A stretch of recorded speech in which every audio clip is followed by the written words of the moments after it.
Alors, on va essayer de vous présenter un petit peu tout ça malgré la digestion en cours et les neurones en vrac. Donc, je m'appelle Pauline Mestre, je suis responsable de la médiathèque de Tallard et je suis accompagnée de Laurie qui travaille aussi à la médiathèque et qui vous parlera un petit peu plus précisément de la microfolie qu'on accueille dans nos murs. Voilà. Mais on y viendra après. La bibliothèque départementale nous a demandé de présenter un projet qu'on mène. Ça fait 3 ans maintenant, on arrive dans la 4e année. C'est un club lecture qu'on a mis en place au collège de Tallard. On parle beaucoup des ados, souvent pour dire qu'ils sont pas là et qu'ils lisent pas. Nous, on est un peu là pour vous montrer que des fois, il y a des lueurs d'espoir. J'espère que ça va vous donner un petit peu le sourire parce que nous, ça nous met la banane à chaque fois qu'on y va, quoi. Alors, pour vous présenter rapidement la médiathèque, pour mettre un petit peu de contexte pour celles et ceux qui la connaissent pas forcément, la médiathèque de Tallard, elle est inaugurée en septembre 2018.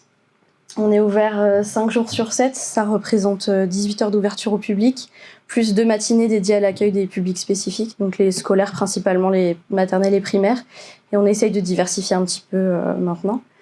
Donc Tallard, c'est une commune de 2400 habitants, la médiathèque compte 225 mètres carrés, donc la nouvelle, qui est plus si nouvelle, mais qui nous semble encore toute neuve. Bon voilà, on est 2 à travailler dans cette bibliothèque. On est maintenant à temps plein, puisqu'avec le complément de la microfolie, Laurie est à temps plein également.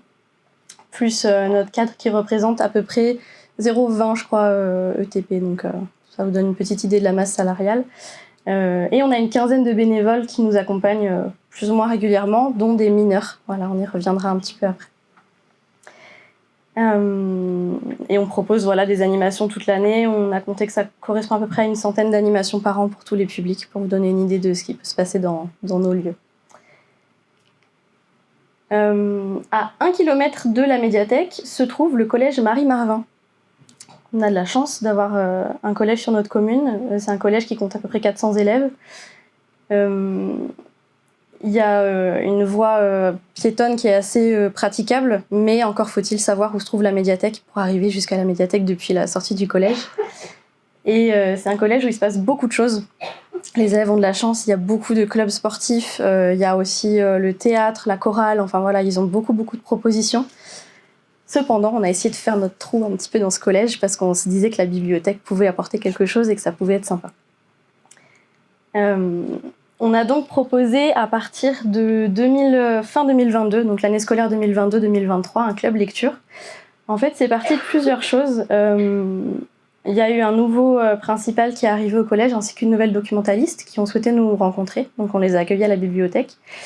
Et on a discuté un petit peu de ce qui se faisait en termes de lecture, d'animation et de ce que la médiathèque pouvait apporter. En fait, on a parlé du quart d'heure lecture que vous connaissez sans doute. Donc les collégiens tous les matins sont invités à lire pendant un quart d'heure avant de commencer leur journée. Alors il y en a qui lisent de la fiction, des documentaires, et puis il y en a qui lisent leurs cours, leurs devoirs. Et donc j'ai posé la question, est-ce qu'il y a un endroit où ils peuvent en parler après de ces lectures ?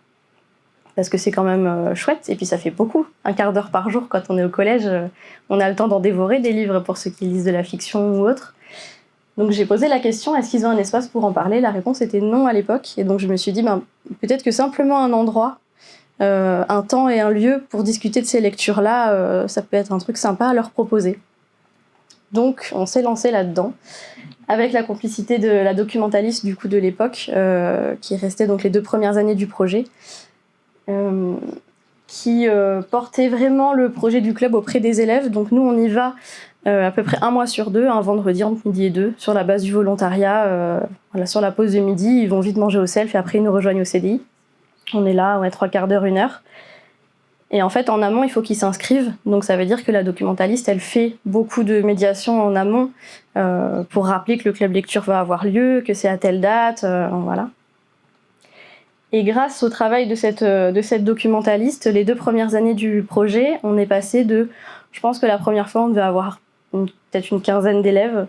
Et sur les derniers clubs, donc ça représente 4 ou 5 rendez-vous par an, sur les derniers, on avait 40 inscrits et 30 présents à peu près, parce qu'il y a toujours des qui n'ont pas eu le temps de passer au self au bon moment, des cours qui se rattrapent à ce moment-là. Donc on a toujours un peu moins, mais on arrivait jusqu'à 30-35 élèves sur la base du volontariat dans ce club. Donc c'était très chouette. Voilà. Au niveau des élèves présents, c'était génial parce qu'en fait, au début, alors j'en parle au passé, je vais vous dire pourquoi. Donc les 2 premières années, ça marchait crescendo comme ça. Et puis l'année dernière, ça a été un petit peu plus compliqué. Au niveau du personnel du collège, ça a été un peu moins fluide. Voilà, il y a la documentaliste qui a repris son poste, qui est partie un petit peu, qui n'a pas été là toute l'année. Il y a eu une remplaçante. Elles étaient 2 sur la semaine, donc le suivi se faisait peut-être de manière un petit peu moins fluide au niveau des élèves. Donc l'année dernière était un petit peu en flottement, mais on reprend cette année, on espère, sur les chapeaux de roue. On a rendez-vous en novembre. Voilà. Et donc voilà, cette documentaliste qui portait le message auprès des élèves, ça a porté ses fruits parce qu'on s'est retrouvés au début avec principalement des filles et beaucoup de 6e, 5e. Et à la fin, on avait peut-être pas la parité, mais un tiers de garçons et des élèves de tous les niveaux. Voilà. Qui se croisent pas nécessairement ailleurs. Donc ça faisait une émulsion géniale de partage de lecture entre des élèves qui se seraient pas adressé la parole autrement, quoi. Notre constat et notre projet, c'était vraiment offrir un endroit et un temps, et c'est tout. Il n'y a pas d'enjeu scolaire, il n'y a pas de restitution, il n'y a pas de notation. C'est juste un rendez-vous pour qu'ils puissent venir parler de ce qu'ils ont lu, de ce qu'ils ont aimé, de ce qu'ils n'ont pas aimé, de ce qui les a choqués, peu importe. Et ça, c'est vrai qu'on y tient, parce que je pense que c'est ce qui fait que la plupart viennent et reviennent. En fait, on leur dit aussi qu'ils ont le droit de venir juste écouter. Et ce qui s'est passé la plupart des fois, c'est que on commence le club, il y en a quelques-uns qui ont des livres sur les genoux, ils commencent à expliquer un peu. On fait un petit tour de table. Et puis, en fait, il y a un moment où il y en a un qui lève la main en disant « Je peux aller chercher un livre ?» Et puis un deuxième « Moi aussi, je vais chercher un livre. » Et en fait, on fait une pause de 5 minutes, tout le monde va chercher un livre, et après, tout le monde a un truc à dire, quoi. Donc voilà, c'était vraiment génial de les voir tous s'ouvrir et avoir tellement de choses à partager. On a entendu des phrases lunaires du style Ah, moi j'ai lu La Comtesse de Ségur, j'ai kiffé. On s'est dit qu'on allait faire des t-shirts. Voilà, pour vous dire qu'il y a des choses très très variées qui sont sorties. Des documentaires, des mangas, des romans, de tout. Voilà, c'était vraiment chouette. Je vous ai quand même listé un petit peu les moyens qu'on a mis en place pour que ce club puisse avoir lieu. Nous, ça nous demande quand même un véhicule parce qu'on on a notre caisse de livres, il nous faut un véhicule pour y aller. Mais si vous êtes à proximité d'un établissement, ça peut se faire avec un chariot à roulettes, tout simplement. Au début, on a amené beaucoup de choses parce qu'on avait peur de devoir combler. Et en fait, au bout de la 3e fois, on n'avait plus le temps de parler. On avait notre table de livres et puis en fait... ils avaient trop de choses à dire et on n'avait même pas le temps d'écouter. Et même eux n'avaient pas le temps de parler. Exactement, même eux n'avaient pas le temps de parler, ouais, tout à fait. On était obligés de sélectionner et puis ils finissaient par être frustrés. Et je pense qu'après, ils ont reparlé entre eux à la fin du club, quoi.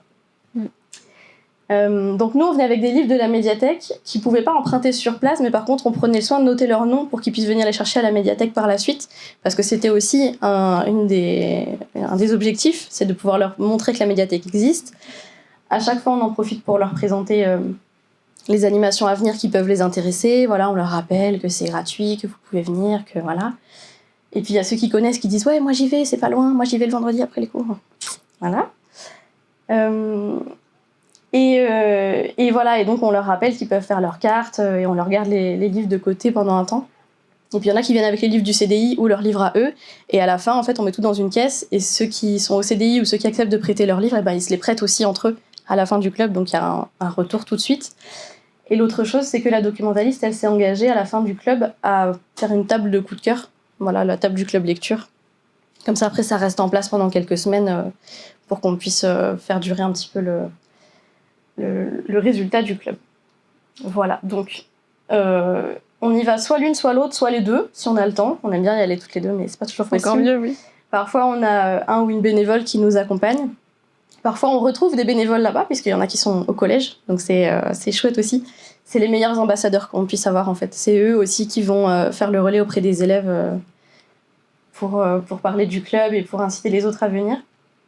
On amène aussi, alors c'est du détail et à la fois c'est intéressant quand même, on a pu acheter un roll-up, on le voit un tout petit peu sur la photo sur le côté, avec une présentation de la médiathèque. C'est vrai qu'on tient à le mettre à chaque fois en place parce que c'est un rappel visuel que qu'est-ce que c'est la médiathèque, à quoi elle ressemble, et puis voilà, c'est important parce qu'on n'est pas dans nos lieux, donc c'est bien d'avoir un vrai rappel visuel de qui nous sommes. Et puis on essaie de venir avec le plus possible, j'utilise tout le temps le terme, on essaie de venir avec des livres un peu sexy, quoi. Des livres qui font envie, des livres modernes, des livres qu'on vient d'avoir ou qu'on a pris au bibliobus. Et si, pendant les précédents clubs, ils nous ont parlé de séries ou de trucs, et bah, évidemment, on essaye de les acheter, et si possible de venir avec, parce qu'ils disent « Ah, mais celui du CDI, emprunté, génial, je vais venir à la médiathèque ». Et voilà, c'est bingo. Donc, on est arrivé à une moyenne sur la fin de 20 à 30 participants. Je vous ai mis une photo, je l'adore, parce que c'est Laurie qui était là ce jour-là. Il y avait tellement d'élèves, il y en a qui se sont mis par terre. La salle était trop petite. La salle était devenue trop petite, quoi. Donc, nous, ça nous fait gonfler le cœur, on est trop contents à chaque fois. Les maîtres mots dans les échanges, respect, écoute et mixité. Je suis ébahie à chaque fois des échanges qu'il peut y avoir entre ces élèves. Voilà, il y a un respect profond, ils s'écoutent, ils font attention. Enfin, franchement, c'est un vrai moment de bonheur, quoi, pour eux et pour nous. Donc, et puis simplicité, parce qu'au final, encore une fois, ce club, c'est juste il faut les circonstances pour pouvoir le créer, mais c'est un endroit et c'est tout. Un endroit et un moment et c'est tout, quoi. On vient pas avec des trucs faramineux, ça demande pas un budget fou. C'est juste un endroit pour qu'ils puissent échanger parce que des lecteurs, il y en a. Et ça les encourage, ça les valorise. Donc c'est ça qu'on voulait leur offrir. Il y a 2 ans, à la fin de notre fameux cycle, du coup, avec la précédente documentaliste, j'ai demandé aux élèves de faire un petit bilan. Donc ils m'ont rempli des petits papiers. Et ça me permet de vous présenter aujourd'hui quelques petits retours que j'ai pu avoir. Donc Louison, qui a 12 ans, nous a dit « J'adore lire, découvrir et faire découvrir les livres que j'ai aimés. » Lily nous a dit « On échange sur les livres qu'on aime bien, je peux m'exprimer. » Mila, qui a 13 ans, nous a dit « Ça j'adore. Le vendredi, j'ai beaucoup de clubs à 13h, mais je privilégie le club lecture. » Et enfin, il y avait un petit mot anonyme « Avant, je n'aimais pas lire, mais maintenant, j'ai plein d'idées de lecture. » Comme quoi, les gens qui se retrouvent au club lecture, des fois, c'est pas forcément ceux qu'on s'attend à voir. Tout le monde se laisse surprendre. Et alors, avant de passer la parole à Laurie, je voulais vous parler rapidement d'autres projets qu'on a pu mener avec le collège. Parce que donc, le club lecture, c'est un peu le pied dans la porte qui nous a permis de rentrer, mais ça nous permet aussi d'avoir du lien et de faire d'autres choses. Le pied dans la porte, justement, avant même le club lecture, c'était les soirées parentalité et numérique qu'on a pu mener avec Adela, la Ligue de l'enseignement. En fait, ils animaient des soirées au collège et comme on était partenaires sur d'autres projets à côté de ça, ils nous ont dit on sait que pour l'instant vous n'avez pas encore pu aller trop au collège, est-ce que ça vous intéresse de venir avec une table ? On propose voilà, aux équipes et puis vous nous faites une sélection et vous venez avec une table. Donc c'est ce qu'on a fait, on a passé 4 soirées au collège avec les parents à présenter ce qu'on peut faire et c'était notre premier pas dans le collège. Suite à ça, le club lecture a pu se mettre en place. On a aussi proposé des lectures offertes au 6e pendant un cours d'éducation aux médias et à l'information. Donc, tous les élèves de 6e, je crois, ou presque, ont pu avoir la lecture du premier chapitre d'un roman. C'était vraiment, encore une fois, très simple. C'était une lecture offerte. Le but, c'était à partir du moment où ils sont plus en primaire et qu'on leur lit plus d'albums, et plus personne ne raconte d'histoire. Et en fait, il y en a qui sont venus me dire exactement ça à la fin de la lecture. Je leur disais de s'allonger, de fermer les yeux et de se laisser porter. Et en fait, c'était un vrai moment de bonheur. Et il y en a qui ont pris plaisir à écouter des histoires alors qu'ils avaient décroché de ça, quoi, à l'entrée en 6e. Donc c'était très sympa. Et on a essayé, la date est un peu mal tombée, mais le projet, c'était qu'on commence l'histoire au collège et que pour savoir la suite, il faut qu'ils viennent à la médiathèque pour une autre lecture offerte. Bon, on a essayé de faire un sondage, on a écouté le sondage, mais la date est quand même mal tombée, c'était au tout début des vacances. Donc en fait, on n'a pas eu grand monde, mais les lectures au collège, en tout cas, se sont très bien passées. On a aussi pu proposer des ateliers d'écriture grâce à une bénévole de la médiathèque qui nous fait des interventions ateliers d'écriture, rémunérées, et qui s'est inscrite en tant que bénévole parce qu'elle avait très envie de pouvoir participer et faire des choses auprès des plus jeunes, mais qu'elle n'avait pas l'occasion encore de le faire avec son entreprise. Donc elle s'est inscrite comme bénévole et on a fait l'année dernière, il y a 2 ans. Il y a 2 ans déjà. Il y a 2 ans. Ouais. 2 ateliers d'écriture, avec une classe de 6e, je crois aussi, qui se sont très bien passés. Et enfin, des fois, on a des opportunités qui s'adressent à des collégiens. Et là, on a enfin l'opportunité de pouvoir dire oui, on a une entrée, on va vous trouver une classe qui sera OK pour participer. Et notamment, là, on avait pu, en partenariat avec le foyer culturel Vénois et Rayon de Soleil, c'était une rencontre avec Anne Versailles, qui a fait des ateliers de collecte de sons, d'images et de textes avec une classe. Et ensuite, ça a donné lieu à une exposition que les élèves ont mis en place avec leurs enseignantes et qu'on a pu exposer à la médiathèque pendant quelques semaines avec un petit vernissage avec les parents et tout. Donc, voilà, le lien se fait petit à petit. On fait beaucoup de choses au collège, mais petit à petit, on arrive à les tirer jusqu'à la médiathèque. C'est du travail de longue haleine, mais ça fonctionne. D'ailleurs, c'est assez marrant parce que pendant les 2 ans où le club battait son plein, on les voyait venir le vendredi soir. Petit à petit, vraiment, on les voyait arriver dans nos locaux, quoi. On se disait, bon, déjà, si on les touche au collège, c'est déjà bien. Maintenant, si un jour ils mettent leur nez dans la médiathèque, c'est top. Et ben, ça a fini par arriver, à tel point que quand on a fait un réaménagement un peu de nos locaux pour repenser les espaces, on a créé un vrai coin pour les ados, avec leur collection un peu éloignée de la banque d'accueil, mais pas trop quand même. Les petits fat boys qui vont bien pour qu'ils puissent se poser tranquillement. Voilà. Donc maintenant, ils ont un vrai espace au sein de la médiathèque, avec leur nom dessus. Ils savent qu'ils sont les bienvenus. Et nous aussi, ça nous a permis d'évoluer dans nos pratiques et nos propositions. Dernier point que j'évoque, du coup, que je vous ai un peu teasé au début, dans notre équipe de bénévoles, on a aussi des mineurs. On en est très contents, et en fait, c'est leur idée. C'était encore une fois grâce à la Ligue de l'enseignement qui avait proposé en 2019, si je dis pas de bêtises, automne 2019, juste après que je sois arrivée, un stage de journalisme autour des fake news à la médiathèque. Pendant des vacances scolaires, ils sont venus pendant une petite semaine faire des ateliers. Et en fait, à la suite de ça, il y en a qui sont venus me demander mais est-ce qu'on peut pas venir donner un coup de main nous aussi à la bibliothèque ? Et donc on a réfléchi et très très vite, on a décidé de faire une autorisation parentale qu'on ajoute à la charte des bénévoles qui existait déjà. Et depuis ce jour, on a des bénévoles donc à partir de la 6e. Il y en a pas tous les ans. Là, ça s'est un peu renouvelé. On en avait qui étaient partis au lycée. Et puis, on a une nouvelle vague de 6e qui s'est inscrite. Donc, c'est très chouette. Ça demande un petit peu d'adaptation et de flexibilité quand même d'avoir des mineurs dans l'équipe de bénévoles. Évidemment, voilà, ils ne demandent pas la même attention, pas le même suivi non plus. Mais voilà, ils s'intègrent très bien. C'est vrai que nous, on tient à une chose dans l'équipe des bénévoles, mais parce qu'on a la chance de pouvoir le faire parce qu'on est déjà 2 salariés, c'est qu'ils n'ont pas de planning. Ils ne sont pas obligés de venir tous les vendredis à telle heure pour faire la permanence, parce que c'est nous qui faisons les permanences, sauf si quelqu'un est là pour le faire et ça nous dégage du temps, c'est tant mieux. Mais ça veut dire qu'ils sont beaucoup plus flexibles, que c'est moins contraignant d'être bénévole à la bibliothèque. Et ça se transfère parfaitement au niveau des jeunes, parce qu'en fait, c'est une période de leur vie où ils ont du mal à s'engager, quoi. C'est difficile. On ne sait pas où on en sera la semaine prochaine, on ne sait pas dans quel état on sera. Est-ce qu'on aura envie, est-ce qu'on n'aura pas envie, est-ce qu'on aura trop de devoirs la semaine prochaine, les mois prochains, et puis encore moins l'année prochaine, quoi. Donc nous, c'est un truc qu'on leur dit et auquel on tient. Quand ils ont la place, l'énergie, le temps et l'envie de venir, ils sont les bienvenus. Maintenant, si pendant 6 mois on les voit pas, c'est ok. Et quand ils reviennent, ils sont toujours les bienvenus, quoi. Voilà. Et évidemment, la médiathèque y gagne énormément. Comme je vous disais, c'est nos meilleurs ambassadeurs au sein du collège. C'est eux qui vont aller voir les autres, qui vont pouvoir mettre les affiches, qui vont... voilà, toutes ces choses-là. Ils ont un regard neuf sur ce qui se passe, sur comment on présente les choses, comment on travaille. Ils vont nous apporter des idées. Là, on a très envie de se lancer un peu dans les réseaux sociaux. Clairement, on va s'appuyer sur eux pour avoir les codes et pour avoir toutes leurs bonnes idées. Et puis, certes, ils sont jeunes, mais ils sont pas moins efficaces. Ils sont vraiment sérieux. Voilà, on n'en doutait pas, mais on le constate chaque jour.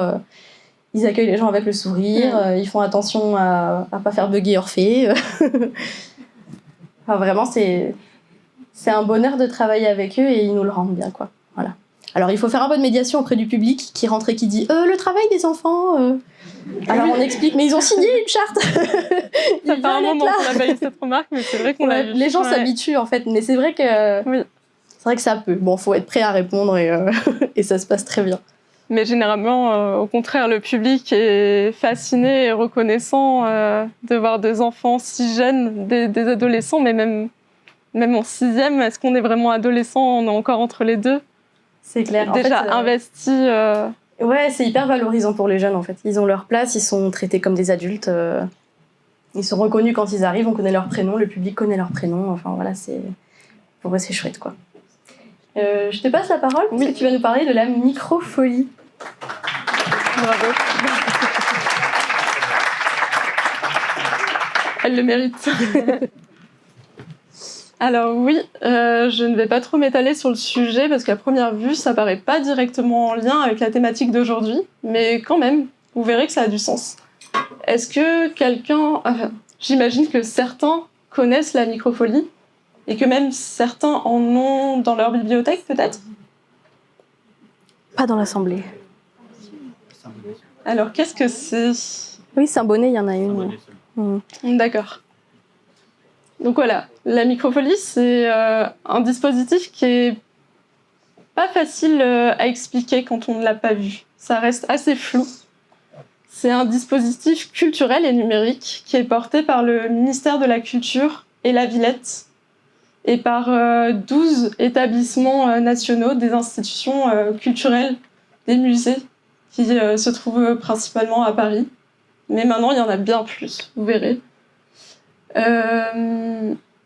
C'est pareil, on a le choix entre différents modules, mais le module principal, ça reste le module du musée numérique, qui se matérialise par un système de vidéoprojection, comme vous voyez sur la photo, relié à des enceintes et par des tablettes. On a été subventionné pour acquérir ce matériel par Leader. Et donc voilà, c'est un musée numérique qui contient un catalogue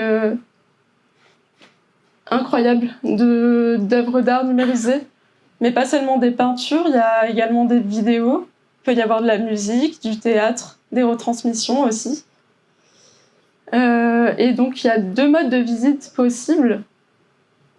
On l'a ouvert, donc on l'a inauguré en septembre 2023, ce dispositif pour les 5 ans de la médiathèque. Et donc maintenant, c'est ouvert le vendredi après-midi, de 16h à 18h pour le public, qui peut accéder de manière libre, en fait. Donc il y a des collections d'œuvres d'art qui défilent sur le grand écran. Et cette playlist est reliée aussi aux tablettes. En fait, à chaque fois qu'on a une œuvre d'art qui nous intéresse sur le grand écran, on clique sur la tablette et on a accès à des informations, au cartel de l'œuvre, à du contenu additionnel, à des jeux. Donc c'est un très bon support de médiation, c'est une porte d'entrée vers le monde de l'art qui est très intéressante. Donc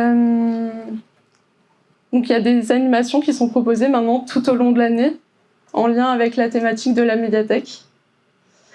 Mais là, je vais vous parler surtout, sur la slide suivante, d'un projet qui a été mené avec le collège.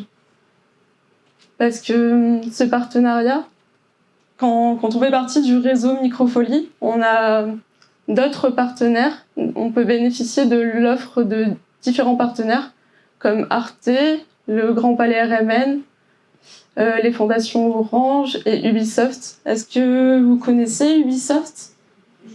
Ce sont des créateurs de jeux vidéo. Justement, je demandais à Pauline comment on appelait ça en français, parce que hier, j'ai regardé. En anglais, t'as dit que En anglais, c'est game designer. Mais bon, voilà. Et donc... Ah, développeur, oui. Voilà. Bien joué. Merci. Et donc là, je vais vous parler d'un jeu qui s'appelle le Discovery Tour de la Grèce antique. Et c'est un jeu qui a été développé justement par des développeurs, mais aussi par des professeurs d'histoire. Il y a toute une équipe pédagogique qui a créé ce jeu vidéo et c'est une reconstitution virtuelle du monde grec. C'est très vaste, c'est très intéressant. On a différents parcours de découverte pour découvrir voilà, le monde grec, le mode de vie des Grecs.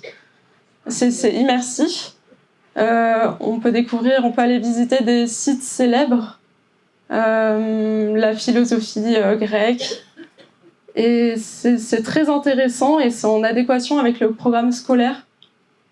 On a reçu en 2024 aussi. Ouais. Comment ?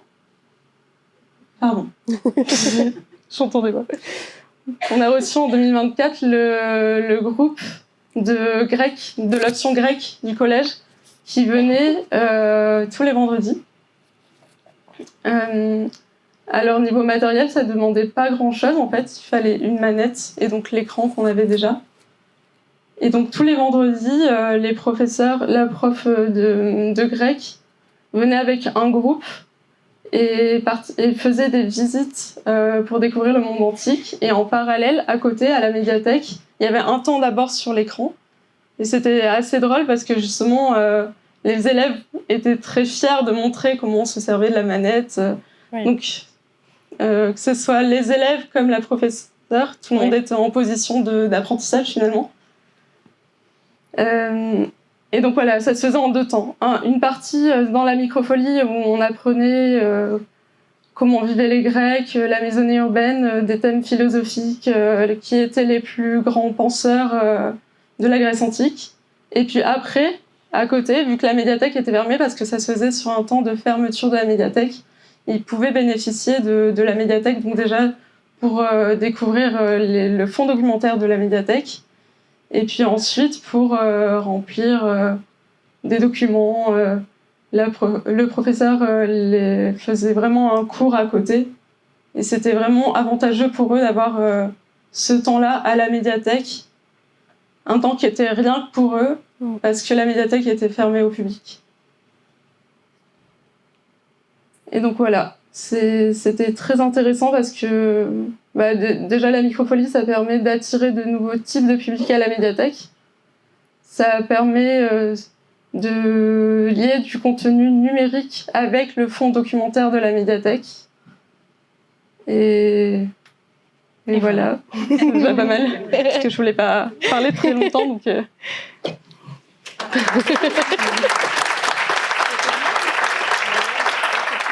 Non, je voudrais juste un petit peu approfondir, affiner sur la relation avec la documentaliste, sur le projet Club de lecture, parce que pour essayer de comprendre si on peut arriver à tirer une forme de méthode de cette relation-là, ou si vraiment ça repose sur quelque chose d'une motivation supérieure. Voilà, si on peut arriver à tirer quelques enseignements pour avoir quelques fils à tisser, parce qu'il y a d'autres lieux où ça pourrait vraiment se répliquer. Ouais, c'est une bonne question. Nous, c'est vrai que ça faisait un moment qu'on essayait de mettre les pieds dans le collège, comme j'arrête pas de le dire. Et ce qui a fonctionné, c'est que l'équipe a changé. En fait, c'était vraiment une question humaine. Ce jour-là, on a pu entrer, on a été les bienvenus et on a pu développer des choses. Maintenant, je ne saurais pas vous donner de méthodos ou de conseils, si ce n'est de persévérer, de trouver des partenaires comme nous, du coup, avec Adela, qui avait déjà un pied dedans. Parce que voilà, c'est eux qui ont pu nous un peu défendre notre cause. Et puis voilà, à force de parler de la médiathèque et de ce qui se passe à la médiathèque, ça finit par faire son chemin. Et au bout d'un moment, on toque à la porte et cette fois, on nous ouvre. Ouais, persévérer, trouver des partenaires, et puis si c'est pas les bons humains à ce moment-là, au bon endroit, un jour ça le sera peut-être, on espère. Voilà. Moi j'avais juste un complément. Ouais. Je suis la responsable. Juste qu'elles ont persévéré, mais elles ont aussi accueilli le collège à la médiathèque pour des choses qui n'avaient rien à voir avec la lecture. Par exemple, la journée de formation des 6e. Ah oui, c'est vrai. Les délégués de 6e, elles l'ont accueilli à la médiathèque, ça n'a rien à voir avec la lecture, mais elles ont ouvert les portes. Et du coup, ça a permis de faire un dialogue quand même. Et aussi le principal, quoi. Le principal, il était quand même partie prenante, et la CPE. Ouais. Il y a aussi d'autres personnes dans le collège qui ont permis aussi ça. C'est vrai. Mais c'est vrai qu'il n'y a pas vraiment de méthode. Moi, c'est un peu complémentaire. C'est plus sur quoi c'est joué l'accroche des jeunes qui leur ont donné envie justement de venir au club de lecture. Parce que j'imagine qu'une fois qu'ils sont là, ils sont contents d'y être. Mais vous disiez... il y avait des jeunes assez divers et qui n'étaient pas forcément proches de la lecture au début. Donc, en fait, c'est quoi qui les a accrochés, qui leur ont donné envie de venir ? Voilà, vraiment, la clé, c'est la documentaliste. Mais du coup, sur quoi elle a joué, en fait, pour les accrocher Je pense qu'elle a... c'est quelqu'un qui avait la confiance des élèves. Et quand elle leur parlait du club, 1 fois, 2 fois, 3 fois, 4 fois, parce qu'une fois, ça suffit pas... c'est elle qui a réussi. Et puis après, le bouche à oreille aussi, parce qu'au début, ça a marché, comme je disais, sur les 6e, un peu les 5e. Et puis c'est à force que ça ait lieu, qu'on en parle, que les copains, les copines en parlent aux autres. Après, c'est le bouche à oreille. Je pense qu'à part valoriser ceux qu'elle connaissait et dont elle savait que ça pouvait leur plaire, et puis après, ça a fait son chemin. c'est vraiment, on avait une taupe au sein du collège qui a fait le travail, quoi.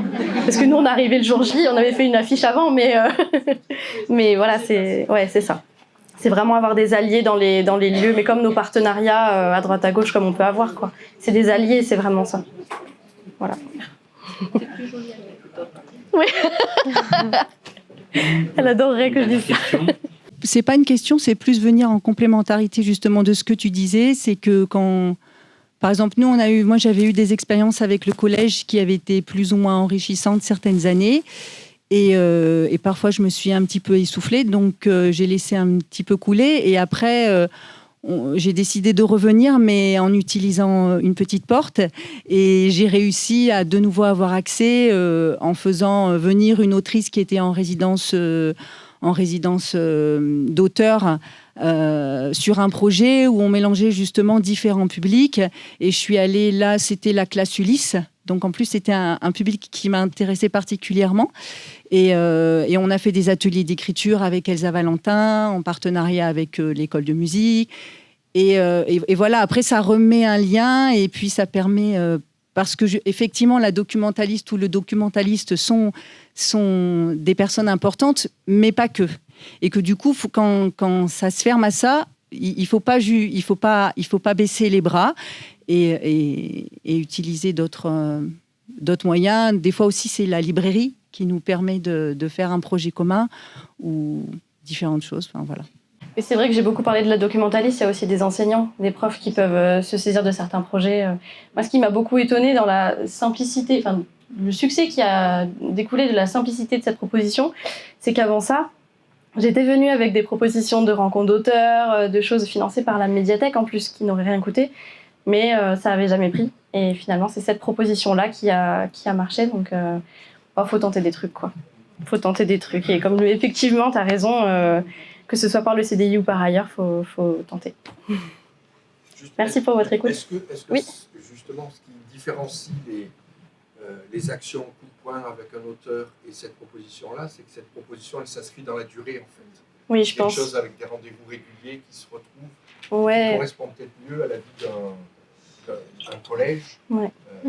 Des jeunes. Bah, d'une part, ça lui a permis à ce projet de s'étendre, parce que si au début il avait un succès, quand même, dès le début c'était assez bien reçu, mais ça a grossi au fur et à mesure. Mais c'est aussi que c'est ouvert à tous, alors que les projets qu'on fait avec une classe autour d'une rencontre d'auteurs, c'est toujours une classe qui n'a pas forcément choisi d'être là. Donc c'est différent, c'est des propositions différentes.